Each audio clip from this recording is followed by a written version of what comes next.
One day, you look in the mirror, and something seems different. Not just gray hair or wrinkles. It's this jittery thought, am I aging? You remember your last visit to the doctor. Your symptoms weren't great. Glycemia continues to rise. Cholesterol increases. And the doctor said, it's not that bad. It happens to most people your age. No treatment, for now.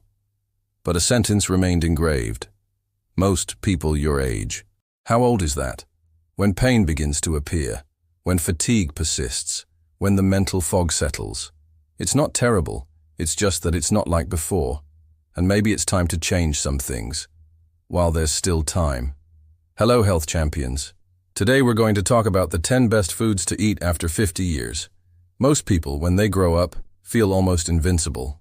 And then, up to 30 years, everything happens effortlessly. But after 50 years, things really change. It's a bit like that. If we think of your vitality, and we represent it 100%, and we put your age here, we have 10, 20, 30, 40, 50. So, while you're growing up, during your youth and your adolescence, your body develops without you having anything to do. So, at the age of 25, you reach your peak, and then it stagnates for a few years. But after 30 years, it starts to go down again. So, at the age of 50, you're on the downward slope, so to speak. And that's when you start to notice some of the first signs of aging. And our goal is not to try to never age because we don't know how to do it yet. But what we know is that if we change our way of life, if we do what we need to do right now, we can reach that peak a little higher. And then we can start to go down. We can degenerate much more slowly so that the symptoms come much later. But after 50 years, things change without you even noticing it. Most people lose muscle mass, unless they're very active physically. You're going to start losing collagen and elastin, which are the components of the bones, cartilage, and skin. And when you start to lose them, you become stiffer. And what also happens, and which we didn't necessarily think about before, is that you become more insulin resistant. So even if you haven't started gaining weight or becoming diabetic, for most people they're going in that direction, even if they haven't really changed much about their diet. They could eat certain things at the age of 30, but that doesn't necessarily mean that they can still eat those things today. And for most people, you also start to have more oxidative and inflammatory stress, which manifests in the form of chronic low-degree inflammation, degenerative diseases, and premature aging. So when we talk about the best foods, it has to be foods that support all these factors, and that can start building your body and reverse or slow down this degeneration. And the number one food is salmon or sardines, and it could also be other fatty fish. But do your research and make sure it's rich in essential fatty acids, omega-3s, EPA, and DHA, because fatty fish is the richest natural source of these elements. And there are many benefits to this, especially when you get older. It reduces or normalizes your inflammatory response. It supports the health of the brain and arteries. It's partly because it reduces inflammation. It's also because most of your brain is actually made up of DHA, and DHA is directly related to the brain's atrophy rate, which means that if you have high levels of DHA, as opposed to insufficient levels, then your brain will atrophy and degenerate less. And it has also been shown that having enough DHA improves. Memory is reduced.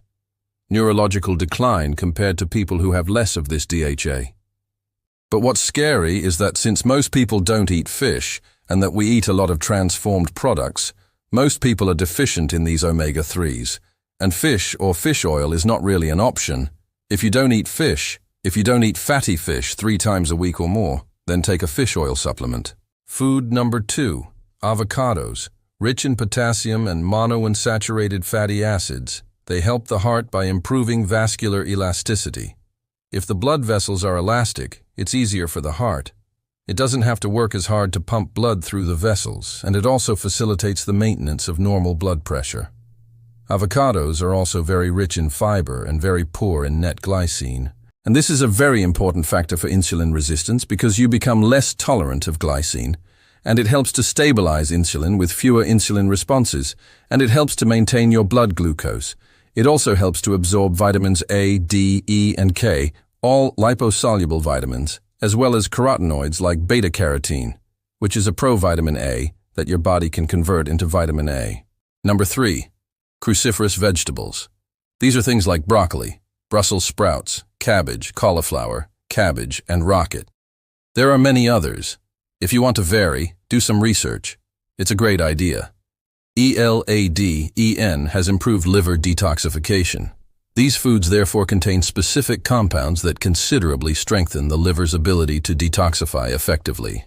A key function of the liver in this regard is to improve estrogen metabolism. Indeed, all hormones, including estrogen, testosterone, and many others, have a limited lifespan. They are designed to be active for a certain period, after which the liver intervenes to break them down and eliminate them from the body. This is how we can balance hormones. And if we have enough of these compounds in the cruciferous vegetables, then the liver can do better. And this becomes very important during menopause for women and for prostate health for men. They also contain very high levels of antioxidants that help the body to control inflammation and oxidative stress. Food number 4. Full-air raised chicken eggs. Not pasteurized eggs, but full-air chickens, which means that the chickens that lay them live their lives in pastures. And if this is the case, then they contain high levels of choline, lutein, and zeaxanthin, which are very important for memory and nervous signaling, and also for eye health, to protect your vision as you age. And they also support the production of acetylcholine, which is a super important neurotransmitter for learning and memory. And they are also very rich in DHA, not as abundant as the fish we talked about earlier, but they have enough of it to be an important source of DHA for the brain, and also very important for the brain by aging cholesterol. If you have very low levels of cholesterol, it increases considerably. Your risk of dementia and these full-air raised chicken eggs also contain the liposoluble vitamins A, D, E, and K. But it is important to eat the whole egg, not just the egg white. And it is important to take a good quality egg. And why? Because most of the nutrients we talked about are in the yolk. And if we want to use the proteins to build the body's constitutive elements, to build the tissues, then we need the combination. Proteins, amino acids, yellow and white combined, is the only way to use a significant amount of these amino acids. And if we compare very good quality eggs, full-air chicken eggs, where the chickens walk outside, enjoy the sun and the fresh air, exercise and eat insects, worms, grass and seeds. It is a very healthy chicken, as opposed to industrial-raised chickens, intensive breeding, where chickens are treated atrociously. They never see the light of day. They are given just hormones and everything they need to grow fast. They are miserable. So if we compare the nutrients that are also found in eggs, well, these essential fats that we talked about, EPA and DHA, you have 2 to 3 times more in full-air chicken eggs. Vitamin D, you have 3 to 6 times more in full-air chicken eggs. Vitamin E, you have twice as much. The beta-carotene, which can be transformed into vitamin A, contains 7 times more of it, and that's what gives its color to egg yolks. So some industrial, in intensive breeding or in milk, less natural, less worrisome exploitations can give beta-carotene to the chickens to make the yolks look healthier. You will probably get a nicer yolk and a little more beta-carotene. But it's a ruse. It won't affect the other nutrients. If we look at lutein and zeaxanthin, important for eye health, we have twice as much in full-air chicken eggs. So if you can afford it, I strongly suggest you take full-air eggs. Either you invest in health or you pay for the disease. Number 5. Bone broth. Bone broth is very rich in glycine, collagen, and proline. These compounds, extracted from boiling water, allow your body to reintegrate them into yours. This supports the subjunctive tissue, skin, joints, tendons, cartilage, etc. So for our joints, intestinal walls, and skin, bone broth is an excellent choice. And to support the joints, you need to reduce general inflammation and then provide the right building materials to reconstruct the joints and repair them properly. And this can help reduce inflammation and arthrosis, which is part of a pathological aging process that makes you stiff. And you can also, in serious cases or with progression, have swollen hand joints, not as deformed as with rheumatoid polyarthritis, but still slightly thick, weak, and stiff joints. And it has also been shown that aminoglycine improves sleep in some people. Food number 6. These are beans, which are very rich in two compounds called polyphenols and anthocyanins. And these compounds help reduce oxidative stress and inflammation. They slow down brain damage and cognitive decline, improving signaling and memory in seniors. They reduce brain oxidation and damage. They can also improve circulation, which is super important in aging. Even if beans are your sweet and sour snack, don't overdo it. And it's good to know which ones are safer in terms of sugar. So, we're going to talk quickly about glycemic control. And once 50 years have passed, what happens is that your metabolism slows down and your insulin sensitivity decreases, which means that your glycemic tolerance decreases. So you can't eat as much as you did 30 years ago. Even if you maintain or increase your physical activity, you have to go back to a poor glycemic level and a low glycemic index. Well, these two things usually go hand in hand, but it's important to understand the glycemic index. It's a measure of the speed at which a food you eat is transformed into sugar in the blood. So if it happens very quickly, the glycemic index is high. If it happens slowly, it's a low glycemic index. Pure glucose is the reference for this scale. It has a blood value. Traditionally, a low glycemic index is between 0 and 55, and a moderate one between 56 and 69, and a high glycemic index is between 70 and more. But this scale was not created for people over 50 who become insulin resistant. It was developed in a society where we believe that carbohydrates and fats are the basis. We believe in the food pyramid, and we believe that you need 8 to 10 portions of cereals and fats every day. But all of this is false, and that's why we have an epidemic of obesity and diabetes all over the world. So I'm going to give you my numbers. These are the official numbers. I think that, especially as you age, your green numbers, your low glycemic index, is from 0 to 25. You have nothing to do with eating something as high as 55, or maybe exceptionally from time to time. Moderate, from 25 to 40, and high, above 40. This is if, once again, you want to age well, preserve your health and that of your brain. And stay insulin sensitive. Let's talk about some foods that I recommend in this video. First of all, meat, fish, and eggs have a glycemic index of 0 because they do not contain glycine. So basically, they don't raise glycemia. They can raise it a little bit if you eat a lot, if you eat too much, because proteins, the excess of proteins, can be transformed into glucose. So 0 is not strictly true, but just know that it is very, very low. Then, non-fat vegetables. And even if the main component is glycine, it is mainly fibers and water. The glycemic index is therefore very low. Between 10 and 20, nuts and seeds also have a low index. It is between 10 and 35. We will see some examples on this subject. And then, berries have a fairly wide fork, ranging from 25 to 50. And we will see some details. Among berries, walnuts and raspberries are the safest because they are poor in glucose. But in these glucoses, there is a lot of fiber that slows things down a lot. The glycemic index is therefore only 25. Then come the strawberries, which have a lot less fiber, but about the same amount of sugar. The glycemic index therefore climbs to 40. They are still quite safe, but strawberries should not be abused either. Same thing for blueberries. They have a little more glucose and sugar, but not as much fiber as walnuts and raspberries. The glycemic index is therefore 50. These colors indicate quite well what to think about. Well, red doesn't mean you have to avoid blueberries. Completely. Except if you are diabetic and you are really trying to make a change, then you would probably want to leave blueberries aside, but walnuts and raspberries will be much safer, and the strawberries will be somewhere between the two. Among the nuts and seeds, the safest are chia seeds, A1, because they are practically only proteins, lipids, and fibers. So there is nothing in there to trigger a glycemic response. Flax, hemp, and pumpkin, extremely low at 10. We also have, among nuts, macadamia, pecan, and almond, also at 10.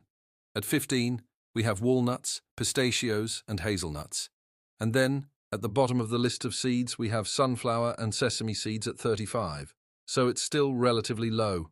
It is not that they should be avoided, but also realize that they are rich in omega-6 fatty acids. They will not help you with the omega-6, omega-3 ratio. And even if their index is quite low, know that there are others that are much, much better. Let's talk about some of the benefits of walnuts and seeds. Among walnuts, we have Brazil nuts, walnuts, pecans, and macadamia nuts. And among seeds, we have chia, flax, and pumpkin seeds, which are easy to buy, easy to find. They are inexpensive, and they are among the best in terms of glycemic index, good fat, and benefits. So one of the benefits, and it is that of Brazil nuts in particular, on which we will tell you a little anecdote, is that they contain selenium, which is necessary for the production of peroxidase glutathione. And it is the enzyme that helps the body to make glutathione. For the others, they are rich in fiber, protein, and good fat. We also find a lot of minerals like magnesium, zinc, calcium, and iron in these walnuts and seeds, as well as vitamins B and E. And you can also get omega-3s in the form of alpha-linolenic acids, and it will be almost exclusively in chia seeds and flax seeds. There are also in the hemp seed, which is not on the list, but there is another one that is good, and the AL. It can be converted into the necessary form, or the missing form, the PA and the DHA, but the conversion is so weak that it is not necessary to count on the AL as a source of PA and DHA. However, omega-3s from walnuts and seeds help to rebalance this omega-3, omega-6 ratio, because if you eat enough, it will help to promote this ratio. So I want to tell you very important things about Brazil nuts, and a very interesting story because for years I did muscle tests on patients in clinics, and I made them hold or taste something, and I determined by muscle test if their body appreciated or if it hurt them, and nothing came out as much as Brazil nuts. Virtually, I would say that more than 90% of people turned out to be sensitive. Their body said that Brazil nuts were not good for me, and I didn't understand why at the time, but I told everyone to avoid Brazil nuts. And then what I've learned since is that they are not just a rich source. They are an extremely rich source of selenium, ridiculously rich. They contain about 45 times more selenium than the closest source, which are chia seeds and sunflower seeds. But listen to this. Here are some figures that you really need to understand. No need to memorize them, but understand their order of magnitude. The recommended daily intake is only 55 micrograms, that is, millionths of a gram, a very small amount. However, there is a toxicity threshold of 400 micrograms, so only 7 times above the daily intake already makes you toxic. And listen to this. A single nut is 90 to 180 micrograms, so you don't need to memorize that, you just have to understand. The order of magnitude, the magnitude. A single nut can bring 160 to 320%, 1.5 to 3 times the recommended daily intake.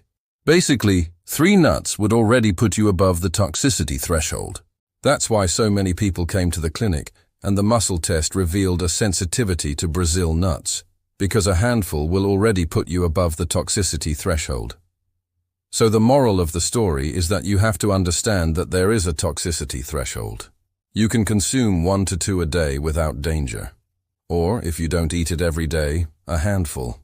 But beware of the toxicity threshold. 1 to 2 is enough. The 8th, dark chocolate. I can hear you here. You secretly rejoice, saying to yourself, yes, I knew it. It is rich in flavanol. It promotes endothelial function and nitric oxide release. These 2 elements are good for your vascular system. Endothelial function designates the properties of the blood vessel, its elasticity, how the muscles and signaling work to dilate and contract the vessels. The elasticity of the blood vessel allows better control of arterial tension and circulation. Nitric oxide is a substance released by your body that causes a dilated vessel and in circulation. These 2 factors can help improve blood flow to the brain and extremities. It is very good, especially for the brain, by aging to maintain this brain function. You can thus support your cognitive function without the burden of sugar. If the chocolate is dark enough, let's see what it means, because by aging we tolerate less glucose. Let's look at total glucose. Let's look at the fibers. The glucose is born because total glucose is not what is absorbed. Fibers are not digested and slow down absorption. So total glucose fibers are removed to obtain net glucose. And what we also really want to know is how much sugar is added, because the added sugar is 50% fructose, which will contribute to creating a fatty liver. So let's start with milk chocolate. It contains 26 grams of total glucose, 1 gram of fiber. We subtract 1 out of 26, obtaining 25 grams of net glucose, which can become blood glucose. In total, 15 grams are added fructose sugar. The difference will be mainly lactose, because we add milk. Then we have the first real dark chocolate at 50% cocoa, or cocoa mass in this chocolate. So we can't really see the difference in appearance between 50% and 100%, because they all look very dark. But it contains 18 grams of total glucose, 3 grams of fiber, 15 grams of net glucose, and 11 grams of added sugar, which brings this fructose. But the difference here, between 15 and 11, is that there are naturally present glucose in the chocolate. So they won't be as bad as the added sugar, and there aren't many of them, and they are absorbed quite slowly. Then we get to 70% cocoa in the chocolate, and there we are at 13 grams of total glucose, 4 grams of fiber, 9 grams of net glucose, and 7 grams of added sugar. To understand these numbers, 50, 70, 85, etc. Once the dark chocolate without milk added. Everything that is not chocolate is essentially added sugar, more or less. It's not exact, but it's the general rule. At 85%, it contains 10 grams of total glucose, 5 grams of fiber, 5 grams of net glucose, and 4 grams of added sugar. And if you notice the color change here on the added sugar, I think 4 grams per ounce is pretty safe. And what happens when we get to the darker chocolate? It's that all the fat is essentially in the cocoa mass, in the cocoa butter. And so, as the percentage increases, the percentage of fat increases. And it also helps to slow down the absorption of sugar. In addition, they become very, very satisfying.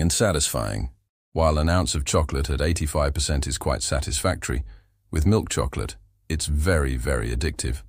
With 90% chocolate, we have 8 total glucose, we have 6 grams of fiber, 2 grams of net glucose, and 2 grams of added sugar. Well, these numbers, if you are super analytical, they are not perfectly logical, because the steps are not exactly regular, but it's because of the rounding errors. So we're just trying to make it simple here, with 100% chocolate, like chocolate spread or something like that. So you have 7 grams of total glucose, you have 6 grams of fiber, 1 gram of net glucose, and 0 added sugar. Those at 85% and more are the safest. A lot of people won't like 100%, but the more you move away from sugar in your food, the more you will like the high percentages. Food number 9 are fermented vegetables, and they are things like kimchi and sauerkraut. They are the most common, but any vegetable that you can ferment will produce about the same effect. So if you're interested in doing it yourself, you can look up recipes and ways to do it. There are millions on Google, and the reason why we want these foods fermented is that when we ferment them, they develop bacteria.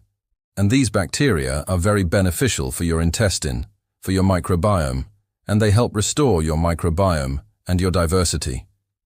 This is very important for health, because with age, this microbial diversity decreases considerably, both with age and with exposure to antibiotics. And when our intestines function better, we can notice better digestion, better immunity, and better nutrient absorption. Intestinal bacteria digest, recondition, and prepare a large amount of essential nutrients for our body. Your intestine is extremely important for the production of neurotransmitters, most of which are produced there. This is particularly the case for serotonin. A healthy intestine also improves absorption and biodisposability. Magnesium and zinc. Food number 10 to eat as you age is the liver of grass-fed animals. And if you can't stand the taste of the liver, then you can buy it as a supplement in the form of dried liver, which simply means dried liver. And either they squeeze it, simply in small compresses. If it still tastes too much like liver for you, then you can buy it in gel to not feel it at all. And the reason why we want to consider the liver as an important food is that it is very rich in certain nutrients, but also that these nutrients are highly biodisposable. These are iron, vitamin B12, folate, vitamin B9, and vitamin A. These are very common nutritional deficiencies observed in the general population, especially after 50 years. These essential nutrients actively support the methylation and detoxification processes in the liver. They also support the production of red blood cells, so we can't have totally healthy and mature red blood cells without enough of these nutrients, especially vitamin B. The reason why red blood cells are important, of course, is to distribute oxygen throughout the body. And as we age and our circulation can suffer from it, it becomes more important than ever. The nutrients in the liver also support your mitochondria and optimize your global energy production. All the foods we have mentioned must be considered extremely powerful nutritional resources. By consuming a wide variety of high-quality foods, they can help maintain and take care of all the systems in your body that tend to naturally deteriorate with age, especially after 50 years. It is also crucial to understand the importance of learning to cook to maximize its benefits. There are so many online resources, so many recipes, that you really have no excuse. Just learn a new dish a week. If you buy real quality and you know how to cook it, then it won't be boring food. On the contrary, it will be the most exciting, tasty, and satisfying dish you have ever eaten. If you liked this video, you will love this one. To master health by understanding the body, make sure to subscribe. Click on the bell and activate notifications so you don't miss any vital videos.